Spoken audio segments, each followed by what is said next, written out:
All right, let's go ahead and get started. Wrap up the day before we get to party yet again at another fun place. I am Paul Lefebvre, and now I'm going to talk a bit about databases 101. So obviously this is like intro to some concepts, but maybe there'll be some useful stuff here for everyone. So first, what is a database? Well, according to the dictionary, it's an organized collection of data. That's pretty broad, but accurate. So whenever we say database, we really are meaning the database management software. So, you know, the full package. There's a lot of different ones. SQLite, Postgres, MySQL, Oracle, Microsoft SQL Server. Those first ones there are all natively supported by Xojo, but you can access other databases, Firebird, Microsoft Access. You can do that with ODBC or plugins or other mechanisms. There's also relational databases, and actually all of those are relational databases. There's also databases such as MongoDB or Redis, and those are considered NoSQL databases, which we won't be talking about today. That will be maybe a fun topic for next XTC. There are a couple open source projects that work with these things, and I need some time to dig into those and put together some cool examples of usage. But essentially, NoSQL databases are used typically for document management or key value storage, and not typically what you'd see in a database that most people often refer to as databases. And we're going to talk about more traditional databases today. So relational databases. These are directly supported by Xojo, as I mentioned, and you get access to these here in addition to Microsoft SQL Server. In a relational database, the data is stored in tables, and this is organized using columns, and the data is stored in rows. So table, column, row, those terms you're going to hear all the time when you're dealing with databases. If you have used databases in the past or see some tools, the older terms for these are file, field, and record. You even see some of that in Xojo where, like, to iterate through the data you get out of a table, you're using a record set instead of like a row set or something like that. And because this is a relational database, tables may actually relate to one another, which is kind of its key selling point. So, what is a table? What are tables? And that's a collection of related data. Now, before people dive into making a database, designing their database, I often strongly encourage you to have some sort of naming standard. In particular, starting with the name of your table. So here you can see I have this is often how I'll describe my tables. So you can see here I have a table called customer. Notice that's singular. Someone might want to call this table customers, plural. And that might make sense because odds are there's going to be more than one customer in this table. But the important thing is to be consistent about that.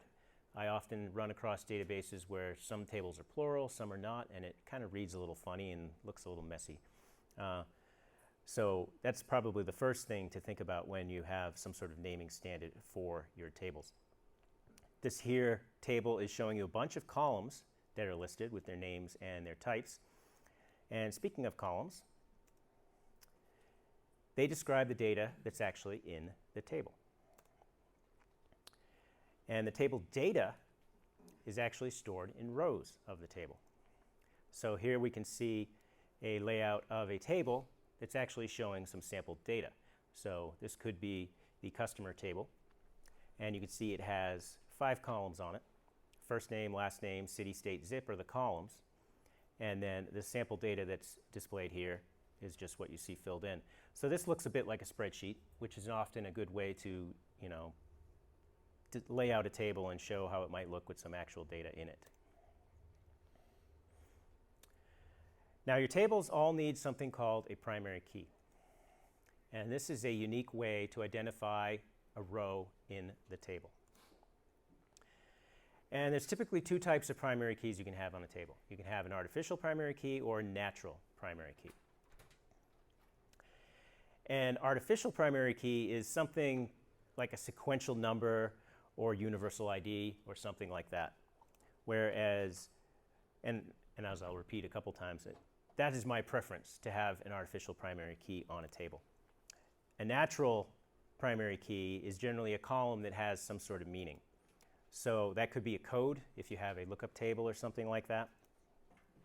But it would be really bad to use actual meaningful data as your primary key, such as a phone number or social security number or even a last name or anything like that.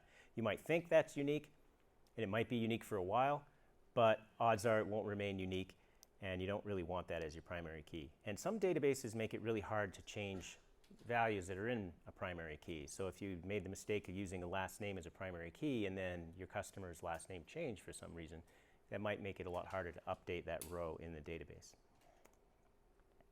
So I strongly encourage artificial primary keys, and every database you will use has some mechanism for doing that.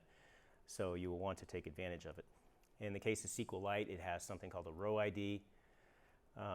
Oracle and Postgres use sequences, which is kind of a separate mechanism, but in each way it generates a unique ID for that row that you don't have to worry means anything regarding the rest of the data. So here you can see the customer table layout, and I've added a column at the very top called ID, and on the right you can see the data type that's associated with it. I just gave it the type of primary key. That varies depending on the database you're using. Most have some way just to indicate it's a primary key. For example, SQLite, you would just say integer primary key. And then an example of what primary keys look like, if it's just a sequential number, I mean, it literally is just a sequential number. And it's important that that number is a meaningless number. It's just a unique identifier. So if you actually have, say, a customer number, don't make that your primary key. That's the customer number. That has meaning. It has, it means something in the context of this data. So still have a separate primary key.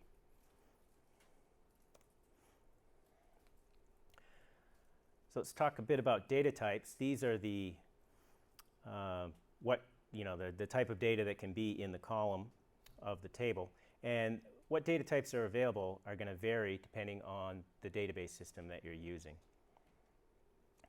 And they go by lots and lots of different names. You get string, you get text, you get varchar. Those seem like they'd all be equivalent, but sometimes they're not. Varchar stands for varying characters. Some databases let you put after that a size. So you could say varchar parentheses 100, and then that field would allow up to, say, 100 characters of text. Some databases will ignore that. Some databases like SQLite, if you put in varchar, it really just treats it as text with no limit. It varies quite a bit from database to database. Some have just a handful of types. Some have a bajillion, particularly the larger databases like Oracle, Postgres. Most databases have very strict type checking. So if I create a column as integer, I cannot stick anything in it but integers. But as I mentioned in yesterday's SQLite session, SQLite itself is kind of an outlier in this. Its data types are suggestions, and they're not even strong suggestions. They're just like, hey, sure, you can say that's a text or a number or an integer, but I don't really care. So when you're dealing with SQLite, it's important to just keep that in mind, because you could easily put something in a column that you didn't intend to happen and you won't get an error. So what about the relationships? This is a relational database system we are talking about. And the tables can relate to one another in some fashion. And they do this using a concept called foreign keys and constraints. And then you can get at the data using joins. So there's a few types of relationships. You can have a one-to-one relationship, a one-to-many, and a many-to-many relationship. So let's look at some examples of what these might look like.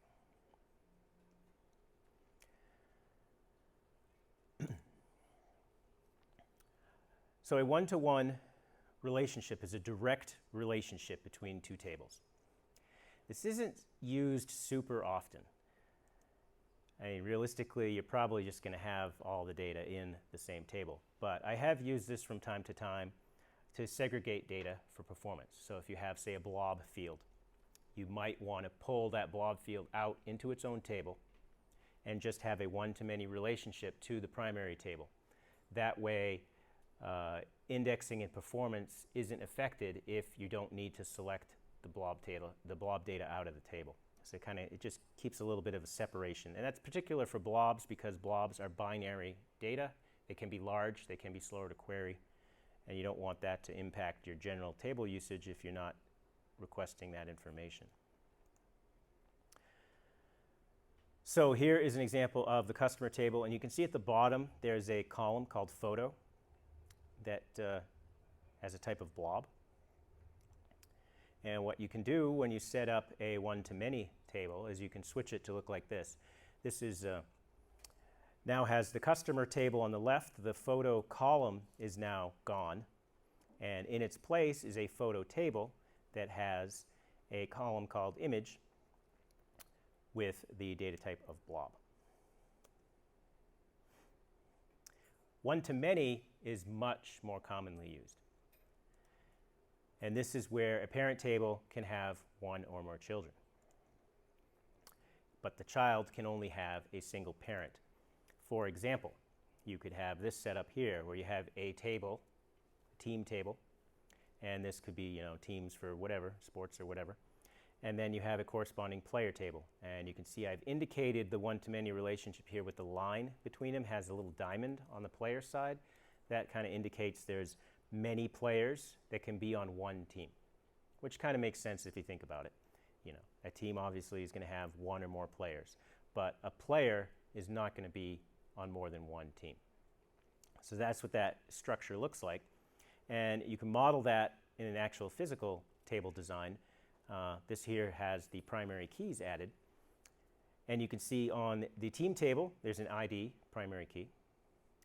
And on the player side, there's also an ID primary key, but there is something called the team ID, which is a foreign key. And that tells you which team the player belongs to.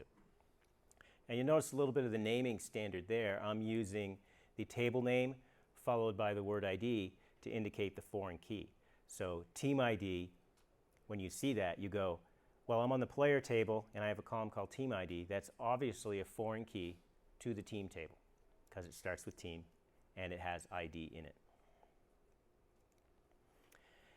When you have data into tables like this, you're often going to want to pull it out and have it combined. So you may want to get out from it, I want a list of all the players on every team.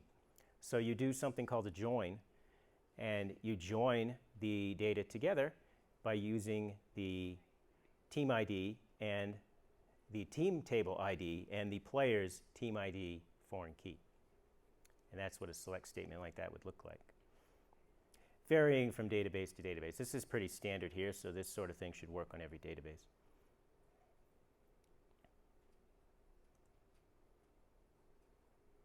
Many-to-many relationship. Not nearly as common as the one-to-many, but still needed pretty often. And in this case, a parent may have one or more children, but a child may have one or more parents. Sounds a little weird.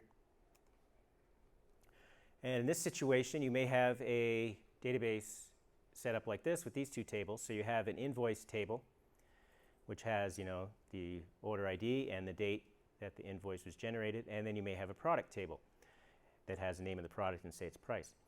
So an invoice could have one or more products on it. I could buy, an iMac Pro and an iPad. But a product can be on one or more invoices because you could buy an iMac Pro and an iPad. So you've got a many-to-many there. Those two things can be used in both places multiple times. So you want to model that in physical tables by adding a third table.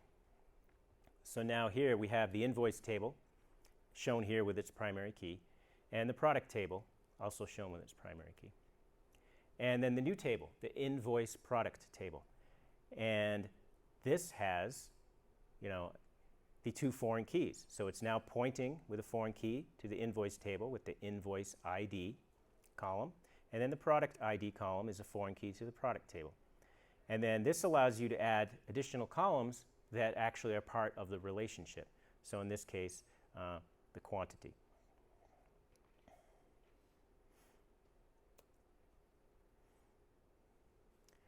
So that's about relationships. Normalization is the next thing to think about when you're designing your databases. And this is the steps to ensure that your database is efficiently designed. So there's a few concepts here that you can use to help make sure that your tables are efficient. People that design databases off of, say, Excel spreadsheets or something will often violate a few normalization things and end up with a database that might be a little messier than they want. So there's three forms we'll talk about. There's, these have weird computer sciencey terms. So 1NF here stands for first normal form. And that means you have no repetitive or duplicating columns. And then there is second normal form, which means no duplicate data in multiple rows. And then there's third normal form, which is no columns on the table that are not dependent on the primary key. So let's look at each of these. That sounds a little confusing offhand. So we have first normal form, no repetitive or duplicating columns. So say we have a table here, team. And this has some columns here: name, coach, city, batting coach, pitching coach. So it kind of seems like there's three coach things on there. And what if I want to add another coach? What if I want to add a bullpen coach or something like that? You're starting to have to modify the table. You've got column names that are very specific to things. Not really the greatest design. So instead, you can split those columns that are starting to duplicate into their own table. So you pull them out of the team table, and you set up a new table called coach, where you can input the name, and then you can have a type to indicate what type of coach it is. And this is set up here as a one-to-many relationship, indicated by that little diamond. So a team can have one or more coaches. Make sense? So you've now made that pass first normal form. And then when you convert it off to actual table designs with the keys in place, you can see that it would look like this with a team ID foreign key in the coach table.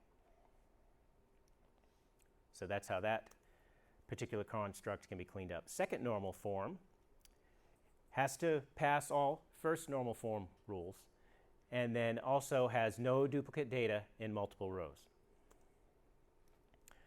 So here we have some data, and I'm looking at a table, and we get the coach, the name, we get a type, and you can see the type has three things that are listed as head for head coach.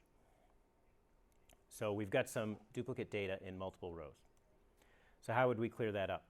Well, we could further split that out into, you guessed it, another table. Lots of tables. And so we move the type names out to the coach type table, and then we put a coach type foreign key on the coach table.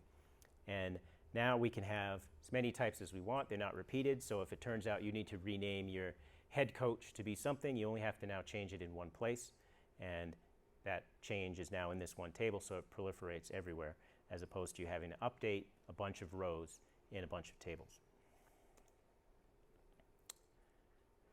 Third normal form. Obviously, it's got to pass the first two, and then also no columns that are not dependent on the primary key. So here we have a team table, and it's got two columns, name and city. Those are pretty dependent on the primary key. We have a coach count, which makes no sense. We don't even have coaches on here. What does that mean? So the way to fix that is to remove the column that is the problem, and then instead that can be calculated as needed. So you could just query the table to get the coach count. And then now you no longer have a third normal form failure, and now your table passes that.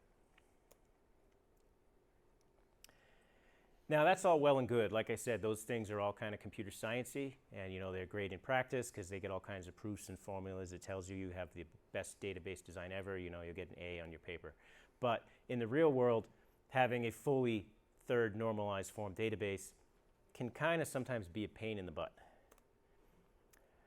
But we'll get to that in a second. So you can optimize your database by putting indexes on your tables. And an index is something you put on one or more columns that allows the database, when it's searching for things, to find the values more quickly. So yeah, when you go to look at it, it's much like a phone book or something like that. Rather than scanning through the whole phone book page by page looking for something, you can just jump to an index and find what you're looking for. It tells you what page to go to, and you get it much more quickly.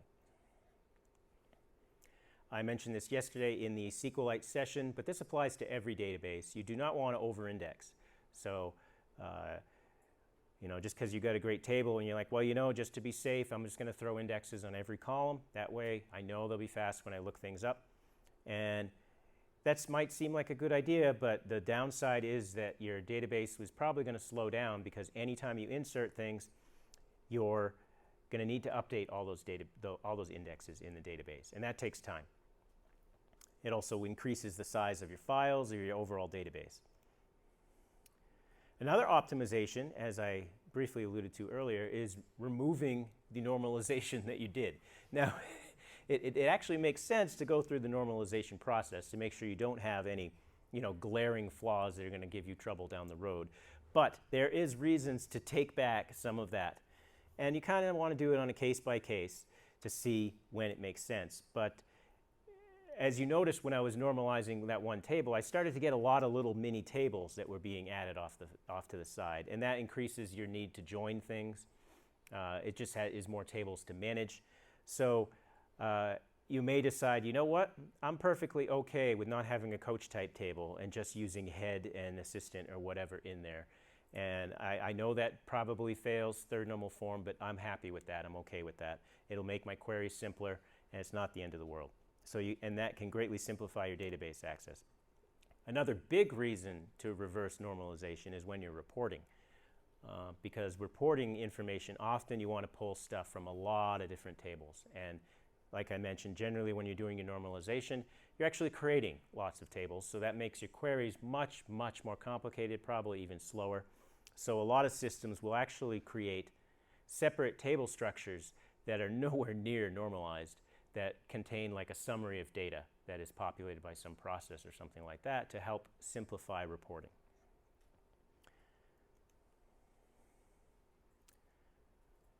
Views are a display of data from one or more tables. And every database has these sort of things. It can be used to show calculated data, so they can give you a column back that's calculated on something else. And essentially a view is just a shortcut to a select statement. So if you find that you have this really lengthy select statement that you use often to pull back data that needs to be displayed or retrieved in some particular way, you can put that instead into a view and then just use the view as in the query. Typically views are read-only. That again varies by database. Some databases will let you have something in the view that can be updated. That gets a little more advanced in most of the databases. Something like SQLite is definitely read-only.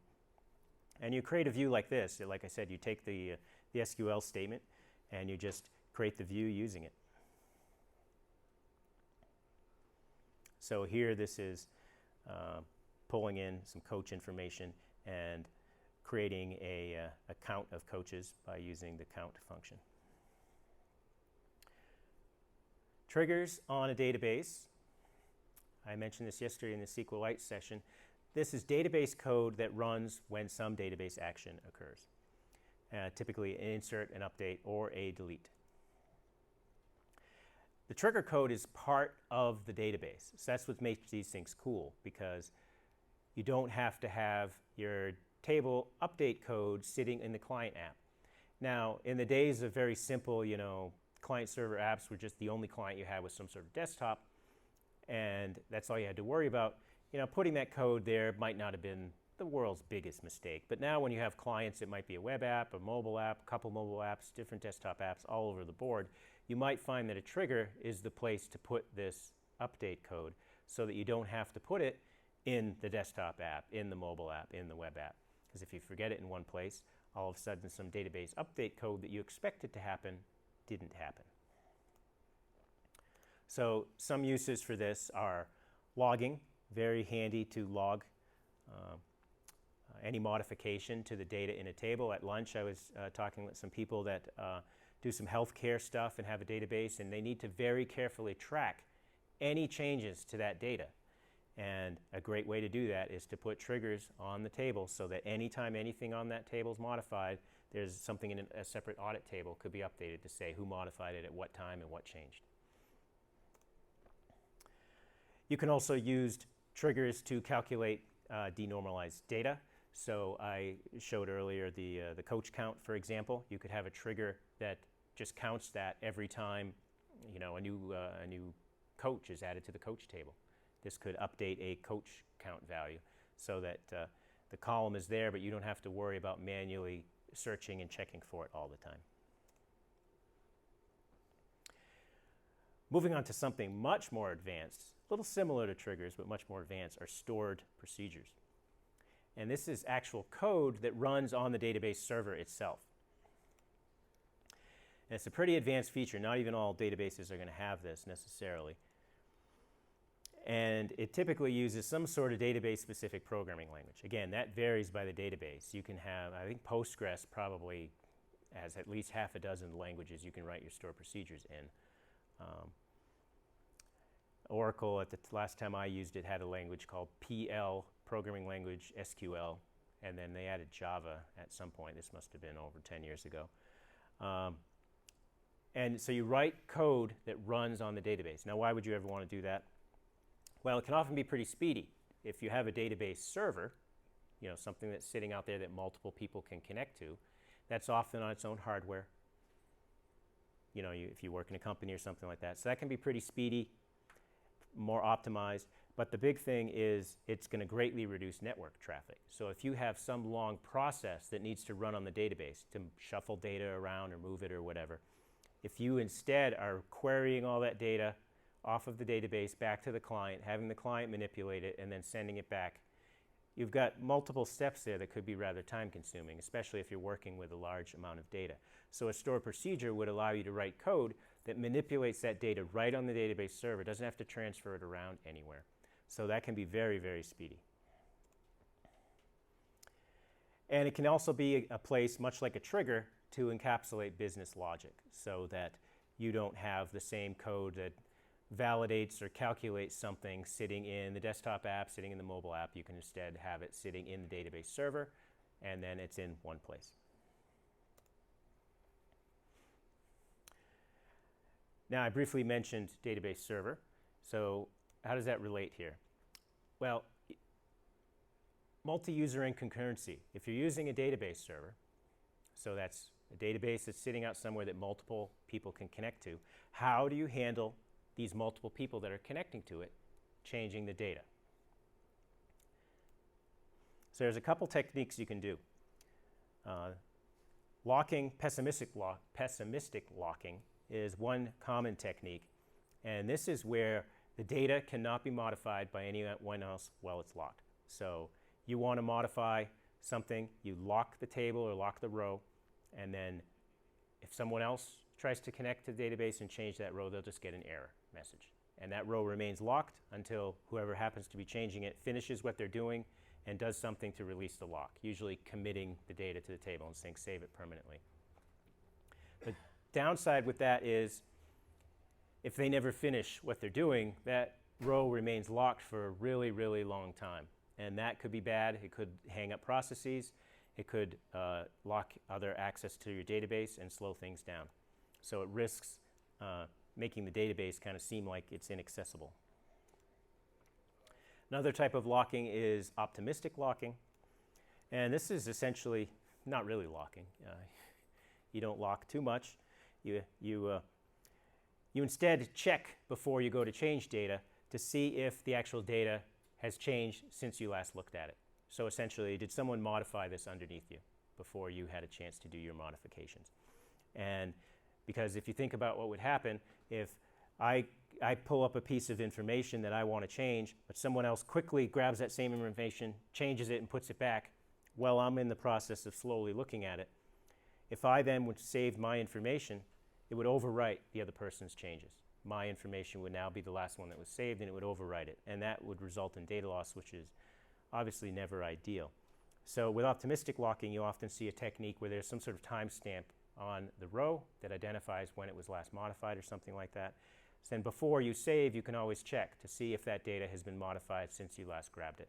And then if that's the case, you have to deal with it somehow. Maybe refresh your content and then try again, or just display something to the user or whatever.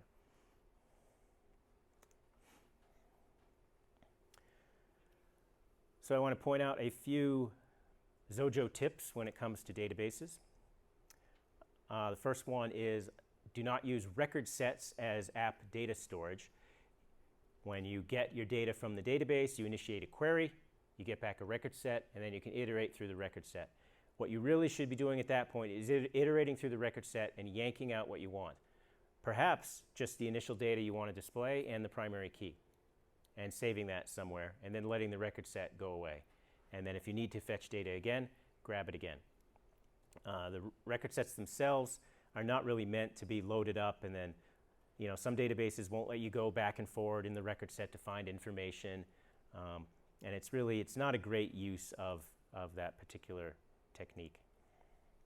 So you want to grab that data and put it into your own data structures so that you have better flexibility and control over it. A simple one, when you're querying data from the database, I often see people will just write a select star and then grab out what they want. Which, if you got small, simple databases, that is fine, but a select star is going to pull all the data in all the columns of the table. And if you only need a couple, just specify the couple you need. That's less data you're transferring over the network, makes your app a little bit faster.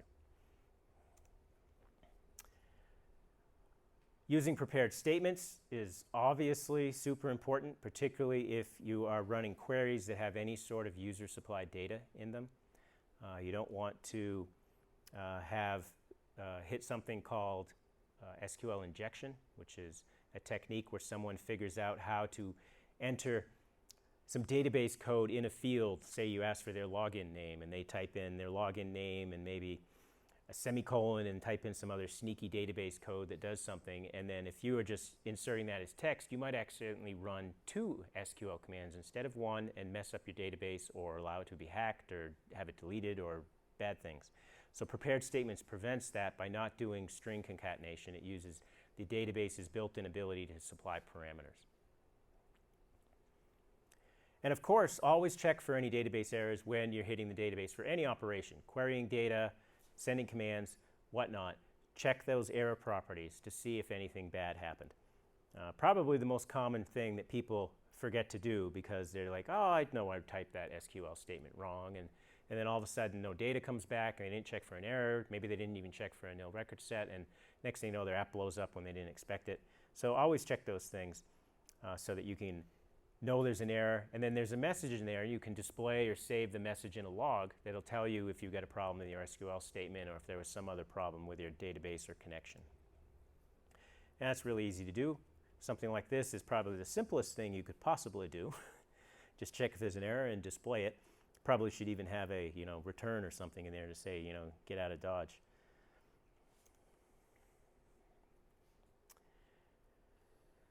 Another database technique for making it easier to deal with your databases in your program code is something called object relational mapping.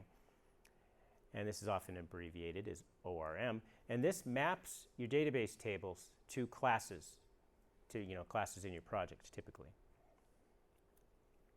And each row of a table becomes an instance of a class. Each column would be a property on a class. You can put calculated fields as just a method or a computed property on the class, and that data could even just not even be in the database anymore. You can have methods on the class, such as save, and when you call the class name and say save, that calls code that updates the table in the database. And you end up with code that looks like this and no SQL is involved. So here I'm creating a new variable for a new team. So I got a new team instance. I can set the team name property, and then I can call save, and with an ORM, this would update that entry in the table. And I didn't have to write any SQL or anything like that. ORM is awesome. I don't personally think I really use databases without some sort of ORM at this point anymore. Probably the most popular one I've seen is Bikini's Active Record. That one is really popular, really good. It is based, I believe, on the Ruby Active Record pattern. Yep. It's a very good one. I have an older one on my GitHub page called Storm. which I haven't really updated too much. I don't think it's iOS compatible. But that one is also an ORM. It's kind of works the opposite of Active Record in that it doesn't work with autocomplete, but it also doesn't require any setup. So it's good if you happen to have your database schema memorized. But it's a lot easier to set up. And it makes extensive use. Both of these use introspection to help look things up and map things to the database. So those are two projects there. And there's also another one here on Bitbucket by Thomas Templeman, Persistent Objects. I haven't personally used this one, but that one is also available. And then, of course, there's the roll your own method, which is a very common method. You don't necessarily toss that one out. I'd say people often will roll their own ORM that fits their needs, but it can be a time saver if you find another one that you can just kind of plug in and start using. All right, I think it'll show up here. I'm just going to switch to an SQL editor and just show a database real quick.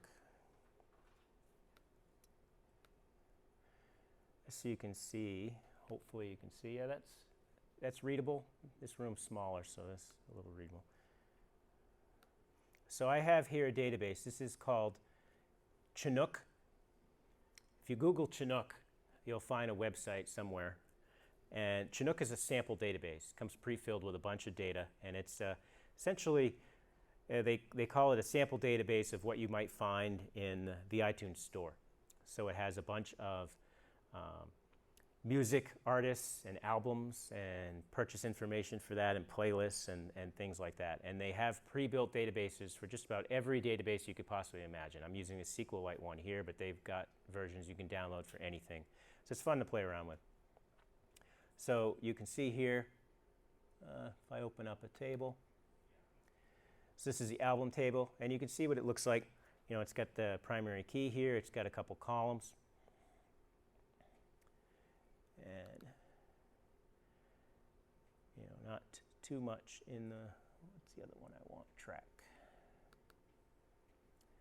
So you can see all the columns here. They used, this is SQLite, as I mentioned. They use really odd data types for some of the string columns. So here it says n varchar 200. That is totally meaningless in SQLite. That should probably just say text, really. But obviously, they probably built this in some other database and they just kind of converted it over. And SQLite will treat this as text because it has the text char in it, and it just treats everything as text if it has that in it. And then we can open an SQL editor, and you can query a database if you can type, or I should say if you can see what you're typing. So here I'll select all the data from the artist table. So you can see all kinds of stuff that's in there. And any database you use, you're going to want to have some sort of tool like this to work with the data in the database. Design the tables, insert sample data, import data, export data, that sort of thing. And what track was the other one?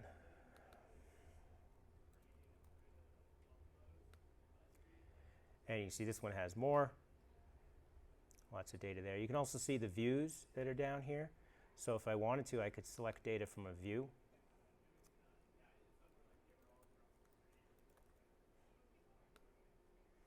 So you can hear this is showing the album title and then the artist next to it. And if I wanted to, I can see the view here, and you can see what that actually has for a select statement, which if I wanted, I could have just run myself. But that's not quite as easy to read, and certainly a lot longer to type.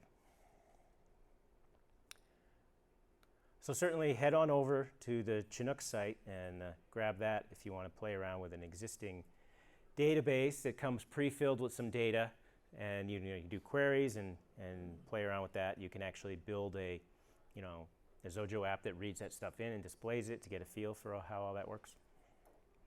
So yeah, the Chinook database. I kind of said all this stuff, although I didn't mention the link, so you can, it's on GitHub. And that's kind of it for what I wanted to give you for high points on the beginnings of database concepts. So any questions? We've got a few minutes. We can take questions if there are any questions. If not, we can all go rest before we go to eat.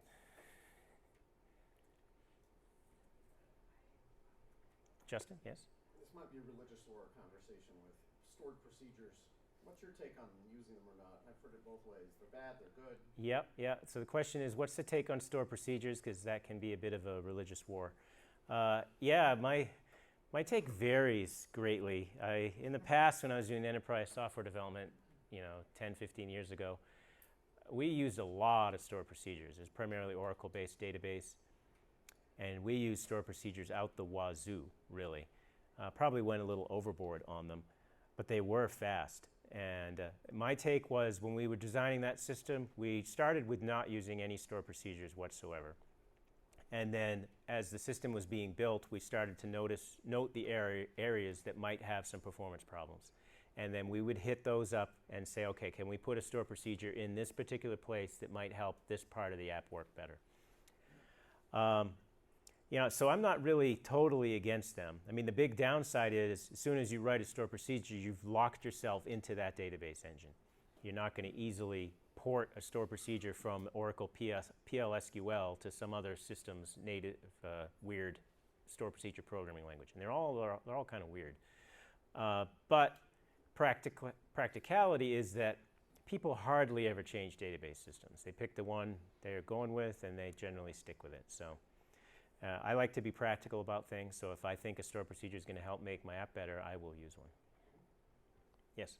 What's your take between a database connection versus an API?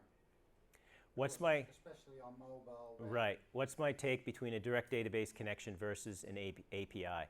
Well, the benefit of a direct database connection is, gosh, that's pretty simple. you just create your connection and you can do your queries. So if I'm making a pretty simple app, desktop app, if it's running, on the intranet, local network, I probably, would go with a simple database connection for expedience of development and that other things. But if you think your app is going to expand outside of that, it's going to go into the wild in a web app, or it's going into the wild in a mobile app, or your database server is not hosted locally, direct connection is not really going to be the way to go. You're going to need to wrap up some sort of API in front of it. That is a whole nother hours and hours of sessions. You'd essentially use the same techniques, because at some point you're going to need a direct connection to the database. It's just where you move it and how you expose it. So it depends how the app's going to be used. I mean, I do like having the APIs, because it does allow you to end up with a suite of apps that all talk to the same database using the same API set. And particularly on iOS, you can't use direct connection to database servers at all on iOS. That's just not supported by the platform. So you need some sort of API, typically an HTTP web API. Carol? Do you guys, does Xojo keep any information of who's using what database? Do you have any kind of feel as over time different databases becoming more or less popular? I don't think I caught the beginning of that. Does Xojo keep any kind of, do you do any surveys or anything? Oh. Kind of databases people are using? Okay, so Carol's asking if we have any sort of stats or tracking on the type of databases that people are using and working with. I am unaware that we've done anything like that recently. I mean, just by the type of questions that I get to me and the pages I see that are being viewed. Obviously, SQLite is probably the most popular one.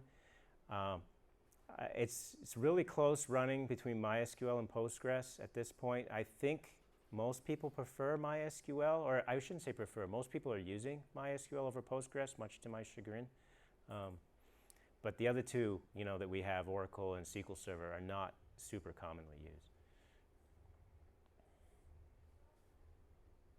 All right, I think we can wrap it up. Thank you, everyone.